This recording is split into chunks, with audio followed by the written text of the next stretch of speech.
Welcome back everyone. Now that your Outlook account has been set up, let's get more acquainted with how to use Outlook. We start by opening up Outlook, and you should be in the Home tab here. And underneath the Home tab, you have various different elements within its ribbon. Okay, so this is the ribbon, and then I can click on additional menu items here, revealing a separate set of elements within its own ribbon. Okay, so this is pretty much the standard view of Microsoft Office ever since 2007. So not much has changed since then. Okay, so let's go back to Home. So on this side over here, you have the folder pane, and you can click on this button right here to minimize it, and click on it again to reveal it. And you can also click on this pin button to keep it in place. So now it will stay there no matter what you do. You have the inbox, which has this number 1 here. This means that you have one unread message. And if you look over here, there's this blue bar here. It means that this message has not been read. And down below, this is pretty much the same over here. So basically, this is the favorites, and this is the actual inbox itself. And then you have drafts. These are email messages that you are working on but haven't been sent. And we'll look into how to configure the drafts later on. This is the sent folder, messages that you have sent, messages that are in the junk mail, and these are messages that are still in your outbox that have not been sent. Here you have search folders. We'll talk about that pretty soon. And then within a message itself, you can see that if I click on this message over here, it reveals the actual message itself. This is the preview pane on the right side. Okay, so click on this and so forth. You can also adjust the size of your preview. So you can make this wider or more narrow. Take a look at the bottom. In the status bar, you have 9 items in your inbox, 1 unread. So let's go back to my message right here. You will see that sometimes you get this message here that these images will not be downloaded to your message. And if I trust this particular source, I can click on it, and then you can then add this domain, gmail.com, to safe sender list, or I can just choose to download this picture this time only. So when I do that, then right away your email message will show you all the pictures. This is done as a security reason because Outlook may not want to download these particular inline attachment in your messages. So let's go to our view menu here, the view ribbon. Here we can change our views. So change view. Right now we're in the compact view. You can switch to single view, which will give you a different layout of your inbox. You can also go to preview, which will then turn it off. You see that? There's no preview over here. You can go back to single. And then another thing you could do is up at the top, show as conversation. This is similar to Gmail. If I turn this off for this folder only, then everything will be sorted based on the time received.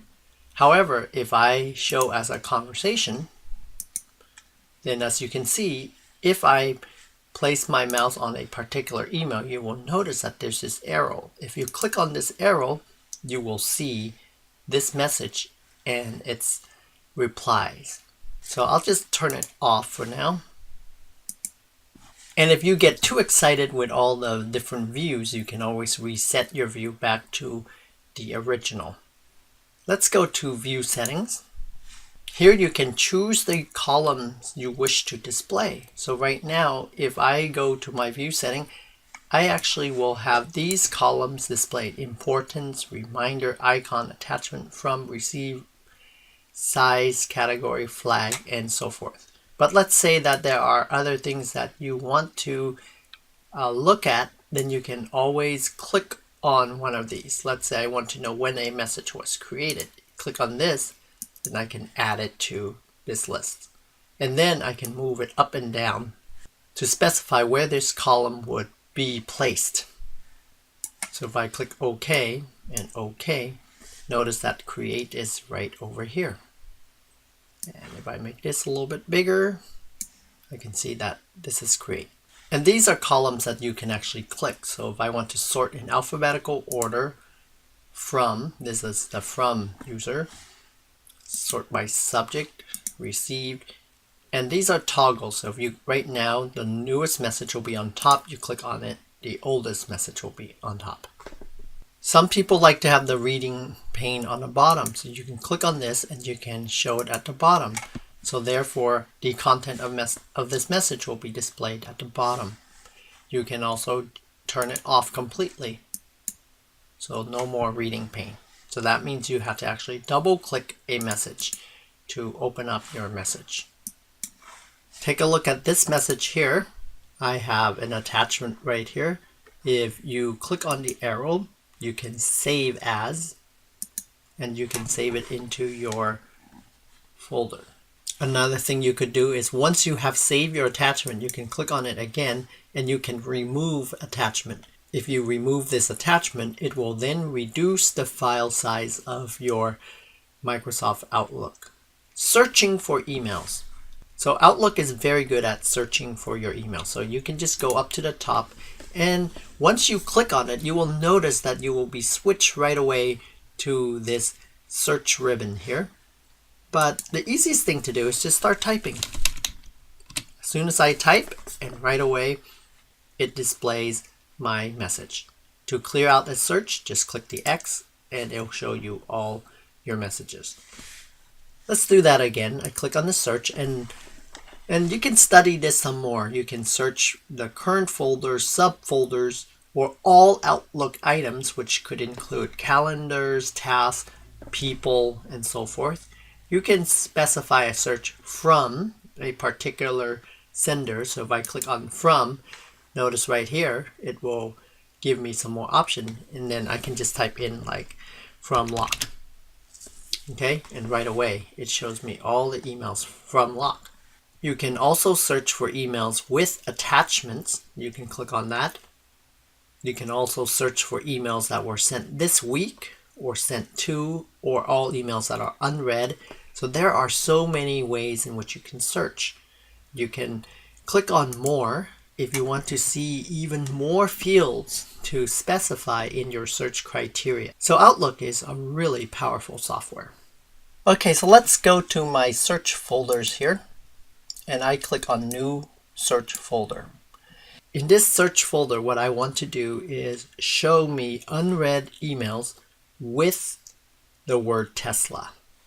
So let's go down to the bottom. I can create a custom search folder, and let's click on choose. I'm going to call this one Tesla. And then I click criteria. Here, it must have the word Tesla in the body, in the message body, in the subject and message body. And I go to more choices. And then I go down to here, only items that are unread. Let's click OK. Click OK. OK. Now over here, you will see Tesla. So how come we don't have anything in here? That's because we don't have anything from Tesla that hasn't been read. So let's go back to my email and find my Tesla message. I can then right click on this message, and then I can mark it as unread. Notice that when I do that, over here, this will show me Tesla 1. So I click on this, and it shows me that I have this message. Isn't that cool?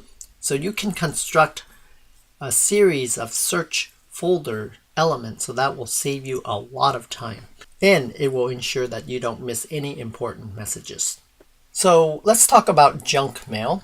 Go to junk mail. Right now, luckily, I don't have anything in junk mail. Let's go back to my inbox. And if I click on this message here, I could right click on this message and then go to junk. I can choose to block this particular sender, or never block this sender. And if I want to move this message to junk, I can just click on this message. I can just drag it over to junk. You can also find junk up here. Click on junk, and you can go to your junk email options. Here you can choose your junk mail setting. You can choose low, high, safe list only. This means that your inbox will only be emails from people on your safe list. Here you can add your safe senders and safe recipients, and also block senders.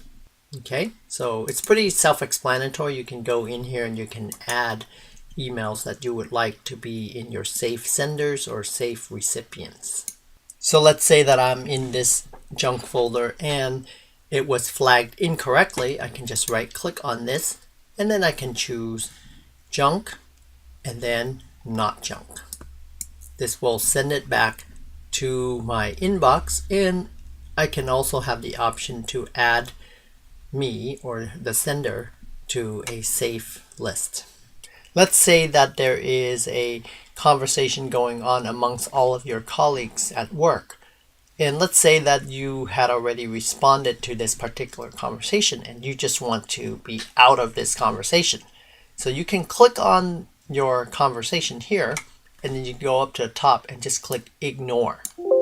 Okay, so when you ignore this conversation, it will send it straight to trash. So anytime that somebody replies to this particular conversation, you will not get it. So if I go in here and I realize, hey, wait a minute, actually I want to be in on this conversation, so I can then just click on it, right click on this, and then I can just go back to ignore, just click on it, and I can do stop ignoring this conversation, and it will send it back to my inbox. Let's go up to the top. There's this cool thing called filter email. You can click on it, and you can filter by many different criteria here. Unread email, email with attachments, emails that you have received today. Okay, so this is a quick way to filter your messages. Let's go up to view. I click on view. Another cool thing you can check out is called the people pane. And I can turn it on to normal. So what this will do is any message from this person. So if I click on this message right here, this will give me all things that are pertaining to Lock, originated from Lock. These are emails from Lock, attachments from Lock, and also any kind of meetings that have been set by Lock or involved Lock. Okay, so it's really cool. So this is called a people's pane. So this is really cool. So this is the people pane right here. So I can minimize it, or I can just turn it off completely. But it's good to know that that exists. Okay, so this is the basics of navigating your inbox. In upcoming lectures, we'll talk about how you can better organize your inbox and how to send and receive messages and categorize messages and so forth. Have a great day.